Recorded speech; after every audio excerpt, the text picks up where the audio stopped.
Kwanza ninamshukuru Mungu kwa kunipa neema na kibali cha kuwa mtumishi wa Mungu mwanamke. Ninamshukuru Mungu kwa ajili ya rais wetu Samia Suluhu Hassan na viongozi wote wa serikali, waziri mkuu, bunge la Tanzania na watumishi wa Mungu, viongozi wote katika mamlaka tofauti tofauti, majeshi, ardhi, wizara za maji. Na wapongeza kwa kazi nzuri sana ambayo inafanyika. Ni mwaka wa uchaguzi.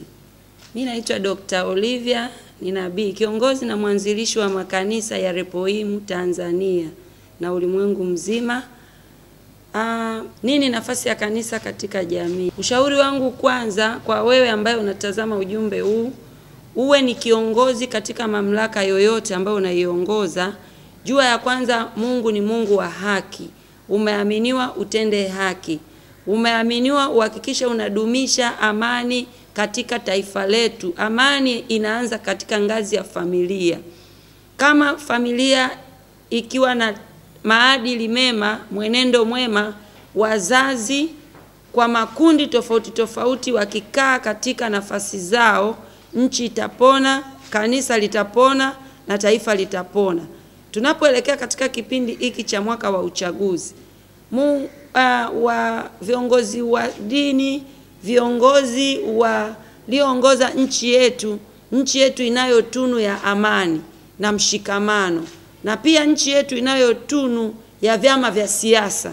Ushauri wangu mimi kama mtumishi wa Mungu ni kuhakikisha kila mtu kwenye eneo lako unahakikisha amani na kuwepo.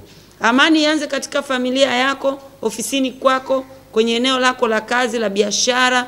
Ukiwa na hofu ya Mungu, utatamani amani iliyokuwa ni sifa na tunu ya nchi yetu ya Tanzania iendelee. Hayo ndio naweza tu nikasema. Mungu akusaidie wewe unayetazama ujumbe, uwe mwanasiasa, uwe daktari, uwe mwanajeshi, uwe mfanyabiashara, uwe mtu wa kawaida, uwe tajiri, uwe maskini. Hakikisha wewe mwenyewe kwanza amani inaanza na wewe. Maadili mema, kuishi kwa kuvumiliana. Kuna wengine wanasema tunatamani uchaguzi uwepo, wengine wanasema usiwepo. Sisi kama kanisa tayari tumeshaomba na tunaamini katika ulimwengu wa roho uchaguzi utakuwa wa amani na wa usalama. Na wewe ambaye unagombea, Mungu akupe roho ya hofu, utende haki. Na ukikosa hiyo nafasi, bado iko nafasi nyingine. Na wewe ambaye unasali kwa dhehebu lako, omba Mungu amani. Mahali penye amani pana baraka. Watoto wetu watakwenda shule, watu watamwabudu Mungu kwa dini zao, biashara zitafanyika, mataifa mengine yatajifunza kwetu. Kwa hiyo ninategemea wewe unayetazama ujumbe utakuwa ni balozi wa kwanza wa amani, na watu wa taasisi zote, wa makundi yote, muweze kudumisha amani. Ushauri wangu pia ni zile mamlaka zinazosimamia uchaguzi zitende haki. Na wale wote ambao wanagombea, ambao hawatapata hizo nafasi, wawe na amani. Sisi kama kanisa ni kuiombea nchi. Lakini wewe binafsi ndani ya moyo wako kwa dhehebu lako, pia ingia katika chumba chako cha ndani, muombe Mungu. Kwa sababu uchaguzi ukiwa wa amani, utaweza kufanya shughuli zako. Uwe ni mwanafunzi, watoto wako wataweza kwenda shule. Uwe ni mkulima, utafanya shughuli zako. Uwe ni askari, ni mtu yote umepewa kusimamia mamlaka fulani. Uwe ni mfanyabiashara. Nchi zote ambazo amani imevurugika, watu wanateseka, watu wanaumwa, watu wanabaki na vilema. Ninamuomba Mungu kajiandikishe na upige kura. Na wewe ambaye unagombea, uwe mwaminifu. Nenda kwenye jamii ukipeleka ujumbe wa amani, ukipeleka ujumbe wa kukataa rushwa, ukikemea maadili ya nchi yetu, tamaduni zetu, turudi kwenye culture yetu, na Mungu atatusaidia. Usiwe wa kwanza kuharibu amani, kuwa na interest zako binafsi. Kumbuka ya kwamba maandiko yanasema, basi mtiini Mungu, mpingeni shetani naye atawakimbia. Ukimtii Mungu utawapenda watu, utaipenda nchi yako, utakuwa mzalendo, utadumisha mshikamano. Hutokuwa sababu ya kugawanyisha watu. Utakuwa mvumilivu na msikivu. Mungu anatamani mtu mnyenyekevu sana ambaye ataaminiwa na wananchi kuongoza mahali fulani. Na huyo mtu ni wewe. Cha kwanza ni kulinda amani yako wewe.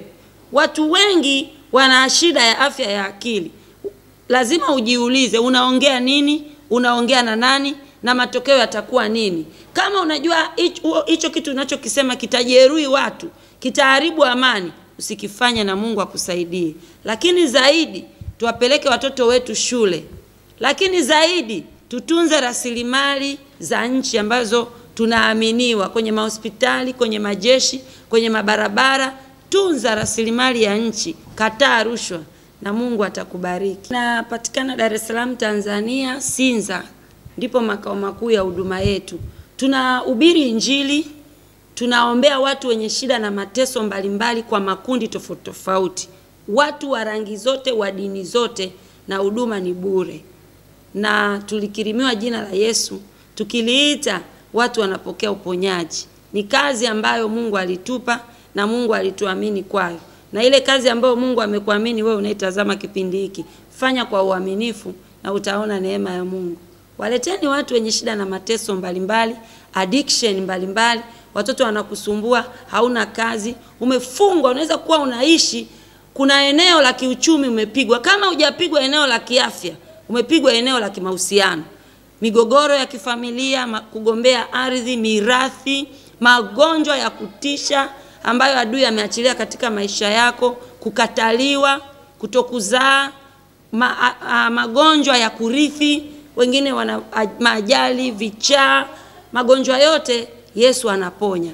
Karibu sana, na utapiga hizo namba unazoziona hapo chini, utafunguliwa kwa neema ya Mungu.